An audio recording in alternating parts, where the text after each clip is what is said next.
তো যে আয়াতে কারিমা তেলাওয়াত করেছি, আল্লাহ তাআলা বলেন, ইয়া আইয়ুহাল্লাযীনা আমানু দুখুলু ফিস-সিলমি কাফা, হে ইমানদারেরা তোমরা পরিপূর্ণভাবে ইসলামে প্রবেশ করো। তোমরা পরিপূর্ণভাবে কি করো? ইসলামে প্রবেশ করো। ইসলামে আংশিক মানবো, আমার কাছে যেটা ভালো লাগে সেটা মানবো, আর যেটা ভালো লাগবে না সেটা মানবো না, কি বলেন? তাহলে কি পরিপূর্ণভাবে ইসলামের ভিতরে প্রবেশ হবে? আমার ভালো লাগলেও মানতে হবে, ভালো না লাগলেও কি মানতে হবে। আমার মন মতন হলেও মানতে হবে, মন মতন না হলেও কি মানতে হবে। এজন্য আমাদেরকে এই বিষয়টা লক্ষ্য রাখতে হবে যে আমার মনের বিরুদ্ধেও যদি যায়, আল্লাহ তাআলা এবং আল্লাহ রসুল আমাদেরকে যে আদেশ করছেন সেটা পরিপূর্ণভাবে কি করতে হবে? মানতে হবে। কারণ আল্লাহ তাআলা আমাকে আপনাকে সৃষ্টি করছেন, আল্লাহ তাআলা আমাকে আপনাকে অনেক মহব্বত করেন, কি বলেন? ঠিক না?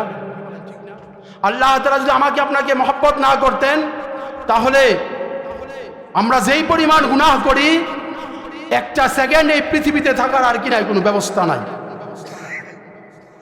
বর্তমান প্রেক্ষাপটে দুনিয়ার মধ্যে যেই পরিমাণ গুনাহ হইতেছে, আল্লাহ তাআলা যদি আমাকে আপনাকে মহব্বত না করতেন, কোন দিন আমাদেরকে ধ্বংস করে দিতেন, কি বলেন? ঠিক না? আল্লাহ তাআলা আমাদেরকে কি পরিমাণ মহব্বত করে, ছোট্ট একটি ঘটনার মাধ্যমে আমি আমার আলোচনা শেষ করব। সেটা হলো হযরত নূহ আলাইহিস সালাতু ওয়াস সালাম, একজন জলিলুল কদর নবী। নাম শুনছেন না আপনারা? নূহ আলাইহিস সালাতু ওয়াস সালাম ৯৫০ বছর কালিমার দাওয়াত দিচ্ছেন। কত বছর ভাই? ৯৫০ বছর কালিমার দাওয়াত দিচ্ছেন। ৯৫০ বছর কালিমার দেওয়ার পরে মুষ্টিময় কয়েকজন মানুষ ইসলাম ধর্ম গ্রহণ করছেন, ওনারকে নবী হিসাবে স্বীকৃতি দিয়েছেন। সময়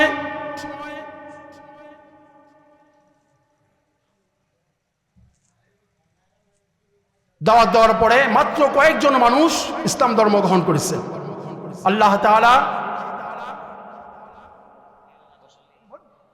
এই জন্য নূহ আলাইহিস সালাতু ওয়াস সালাম দেখতেছে যে দাওয়াত দিতে দিতে দিতে দিতে একবারে বিরক্ত হয়ে গেছে, কিন্তু ওইভাবে মানুষ ইসলাম গ্রহণ করতেছে না, ওনাকে নবী হিসেবে স্বীকৃতি দিতেছেন না। তারপরেও উনি কি করেন নাই? মন খারাপ করে নাই, বদদোয়া করেন নাই। কিন্তু একদিন উনি রাস্তা দিয়ে যাইতেছে, ওনাকে কি পরিমাণ নির্যাতন করতো ওনার উম্মতেরা, ওই সময়কার মানুষগুলো, যে ওনাকে যখন উনি মানুষদেরকে দাওয়াত দিতেন, ওই সময় তো মাইক ছিল না, কি বলেন? মাইক ছিল। আল্লাহ তাআলা ওনার গলার মধ্যে এমন সাউন্ড দিয়েছেন যে উনি ডাক দিলে, উনি জোরে যদি ডাক দিতেন, কয়েক মাইল দূর পর্যন্ত এই শব্দ চলে যাইত, সুবহানাল্লাহ। উনি একটা পাহাড়ের উপরে উঠে উনি ডাক দিতেন, কুল লা ইলাহা ইল্লাল্লাহু তুফলিহুন, যে তোমরা পড়ো লা ইলাহা ইল্লাল্লাহ। মানুষগুলো জমা হয়ে ওনাকে পাথর মারতে মারতে মারতে মারতে পাথর দিয়ে ওনাকে কবর দিয়ে ফেলতেন।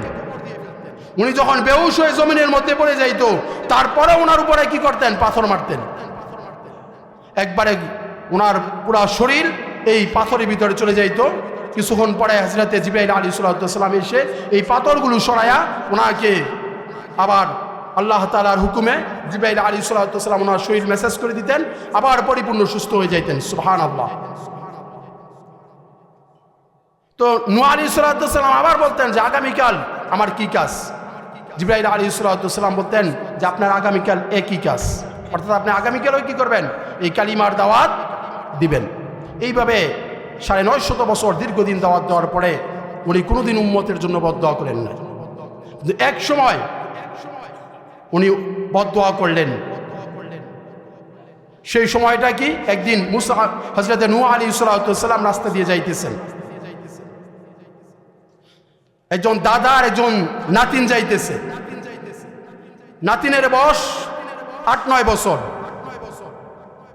নাতিন দাদাকে জিজ্ঞাসা করতেছে যে দাদা, এই যে লোকটা যাইতেছে, এই লোকটাই কি নূহ? দাদা বলতেছে হ্যাঁ, এই লোকটাই কি নূহ। দাদা তাহলে আমাকে একটু ছেড়ে দেন, আমিও কি করি? আমি তো মানুষের কাছে শুনছি যে ওনাকে মানুষ কি করে, পাথর মারে, তাহলে আমাকেও একটু ছেড়ে দেন, আমিও তাকে কি করি, 2টা পাথরের নিক্ষেপ করে আসি।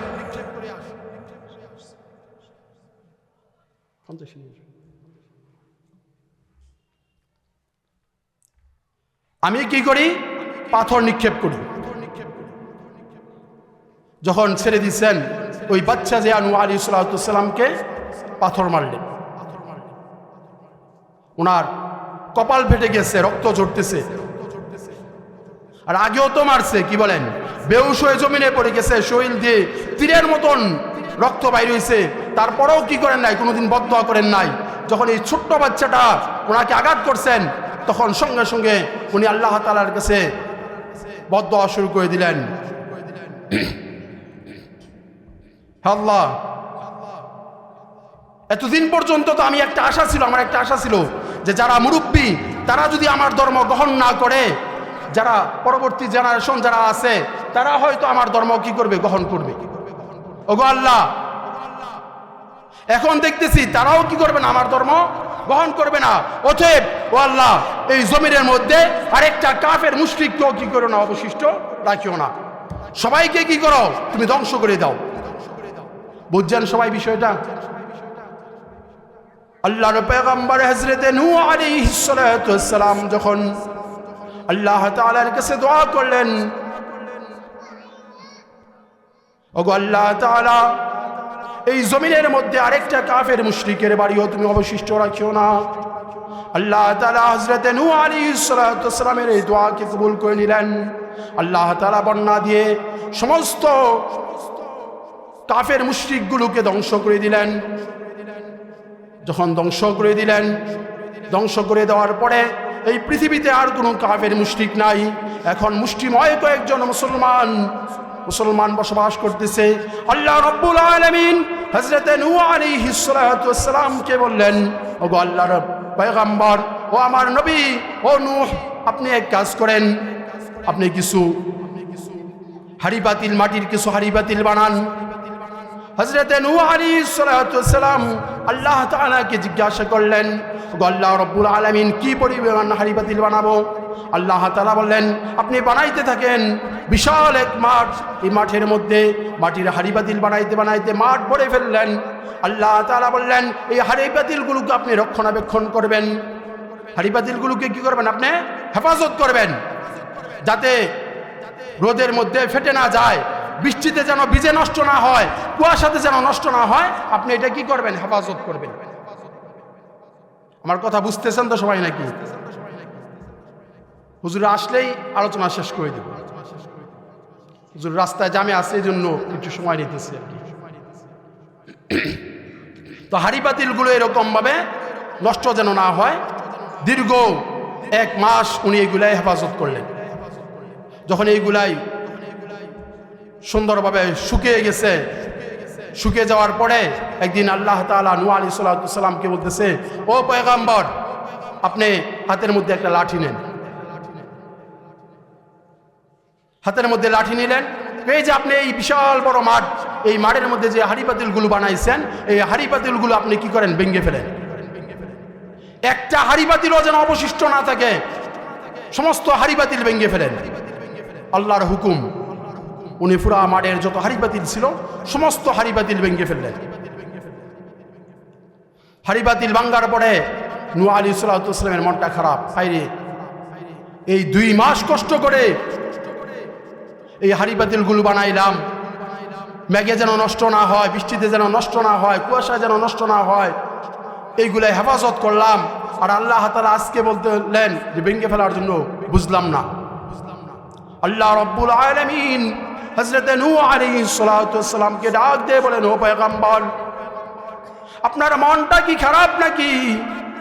হযরত নূহ আলাইহিস সালাম আল্লাহ রাব্বুল আলামিনকে বলতেছেন, জি হ্যাঁ আল্লাহ, আমার মনটা খারাপ। আল্লাহ তাআলা হযরত নূহ পয়গম্বরকে ডাক দিয়ে বলেন, ও পয়গম্বর, ঘটনা কি? আপনার মনটা খারাপ কেন? কি হয়েছে? হযরত নূহ আলাইহিস সালাম বলতেছেন, ওগো আল্লাহ রাব্বুল আলামিন, আমি বুঝতে পারলাম না আপনি কেনই বা বললেন হাড়ি পাতিল বানানোর জন্য। বৃষ্টিতে যেন নষ্ট না হয় কেনই বা বললেন, কেন রোদ্রে যেন নষ্ট না হয় এটা কেন বললেন? আর কেনই বা এই হাড়ি পাতিলগুলো ভাঙার জন্য বললেন? আল্লাহ রাব্বুল আলামিন বলেন, ও পয়গম্বর, আমি বুঝতে পেরেছি এই হাড়ি পাতিলগুলো ভাঙার কারণে আপনার মনটা নষ্ট হয়ে গেছে। কি বলেন, ঠিক না? হযরত নূহ আলাইহিস সালাতু ওয়াস সালাম বলেন, ও আল্লাহ রাব্বুল আলামিন, এই হাড়ি পাতিলগুলো ভাঙার জন্য আমার মনটা নষ্ট হয়ে গেছে। এত কষ্ট করে এই হাড়ি পাতিলগুলো বানাইলাম, কেনই বা বললেন আপনি বানানোর জন্য? আবার কেনই বা বললেন আপনি ভাঙার জন্য? আল্লাহ রাব্বুল আলামিন হযরত নূহ পয়গম্বরকে ডাক দিয়ে বলেন, ও পয়গম্বর, আপনি হাড়ি পাতিলগুলো বানাইছেন, আবার হাড়ি পাতিলগুলো ভাঙছেন। এই হাড়ি পাতিলগুলো যখন ভাঙেন, এই জন্য আপনার মনটা খারাপ হয়ে গেছে। হযরত নূহ পয়গম্বর ডাক দিয়ে বলেন, ও রব্বুল আলামিন, এই জন্যই আমার মনটা খারাপ। আল্লাহ তাআলা বলেন, ও পয়গম্বর, আপনি যখন এই হাড়ি পাতিলগুলো ভাঙতেছিলেন, এই হাড়ি পাতিলগুলো কি কান্নাকাটি করতেছিল কিনা? কি বলেন, হাড়ি পাতিল কান্নাকাটি করবে? আল্লাহ রাব্বুল আলামিন বলেন, ও পয়গম্বর, আপনি যখন এই হাড়ি পাতিলগুলো ভাঙতেছিলেন, হাড়ি পাতিলগুলো কান্নাকাটি করতেছিল কিনা? হযরত নূহ পয়গম্বর বলেন, না না না আল্লাহ, এই হাড়ি পাতিলগুলো তো কান্নাকাটি করে নাই। আল্লাহ তাআলা বলেন, হাড়ি পাতিলগুলো এদিক সেদিক দৌড়াইতেছিল কিনা? হযরত নূহ পয়গম্বর বলেন, আল্লাহ না, হাড়ি পাতিলগুলো দৌড়াদৌড়িও করতেছিল না, কান্নাকাটিও করতেছিল না। তাহলে আল্লাহ বলেন, তাহলে আপনার মনটা খারাপ কেন? তবু আল্লাহ, অনেক কষ্ট করে এই হাড়ি পাতিলগুলো বানাইছিলাম, অনেক যত্ন করে হাড়ি পাতিলগুলো বানাইছিলাম, যত্ন করতেছিলাম। আর আল্লাহ তাআলা আপনি কেন বললেন হাড়ি পাতিলগুলো ভাঙার জন্য? আল্লাহ রাব্বুল আলামিন হযরত নূহ পয়গম্বরকে ডাক দিয়ে বলেন, ও পয়গম্বর, আমি কেন বলেছি শোনেন। আপনি নিজে বানাইছেন, আবার নিজে যখন ভাঙেন আপনার জন্য কষ্ট হয়েছে। ও পয়গম্বর, আপনি যখন হাড়ি পাতিলগুলো ভাঙতেছিলেন, এই সময় তো হাড়ি পাতিলগুলো কান্নাকাটি করে নাই, এদিক সেদিক দৌড়াদৌড়ি করে নাই। ও পয়গম্বর, আমি আমার বান্দাগুলোকে তো যত্ন করে বানাইলাম, আমার এই লক্ষ লক্ষ বান্দাদেরকে আমি যত্ন করে বানাইছি, তাদেরকে খাওয়াইলাম, তাদেরকে পড়াইলাম, তাদেরকে সব কিছু করলাম। দীর্ঘ 1000 বছর তারা এই জমিনের মধ্যে চলাফেরা করতেছিল। ও পয়গম্বর, আমি যখন বন্যা দিয়ে আমার এই বান্দাগুলোকে ধ্বংস করতেছিলাম, আমার এই বান্দাগুলো কান্নাকাটি করতেছিল, এদিক সেদিক দৌড়াদৌড়ি করতেছিল। ও পয়গম্বর, আমি আল্লাহ রাব্বুল আলামিনের কাছে কি মায়া লাগে নাই? আমার এই বান্দাগুলো যখন কান্নাকাটি করতেছিল, দৌড়াদৌড়ি করতেছিল, তোমার যেরকম ভাবে সামান্য হাড়ি পাতিল ভেঙে আজকে মনটা খারাপ হয়ে গেছে। পয়গম্বর গো, আমার এই বান্দাগুলো যখন জমিনের এদিক সেদিক দৌড়াদৌড়ি করতেছিল, আমি রব্বুল আলামিন, আমি রহমান, আমি রহিম, আমার তার থেকেও বেশি কি মায়া লাগতেছে। মুহতারাম হাজরিন, ঘটনা বলার উদ্দেশ্য হলো এটাই যে আল্লাহ তাআলা আমাদেরকে অনেক মহব্বত করেন। কি বলেন, ঠিক না? আল্লাহ তাআলা নূহ আলাইহিস সালামকে বললেন যে কাফের মুশরিক তাদেরকে যখন আমি ধ্বংস করতেছিলাম, তারা যখন কান্নাকাটি করতেছিল, তাদের জন্য কি আমার মায়া লাগতেছিল। আমরা যারা বিশ্ব নবীর উম্মত, কি বলেন, আমাদের জন্য নবীর আল্লাহর দয়া মায়া কম না বেশি? কি বলেন, কম না বেশি? কেমন বেশি শোনেন। আল্লাহ তাআলা পূর্বেকার যত উম্মত ছিল, এই উম্মতগুলো যখন কোনো গুনাহ করত, তাদেরকে সাথে সাথে গুনাহ চরম পর্যায়ে গেলে তাদেরকে ধ্বংস করে দিতেন। কিন্তু বিশ্ব নবীর উম্মত হিসাবে আমাদেরকে ধ্বংস করতেছে না। আমরা যেই পরিমাণ গুনাহ করতেছি এই জমিনের মধ্যে, আল্লাহ তাআলা আমাদেরকে কি করতেন? ধ্বংস করে দিতেন।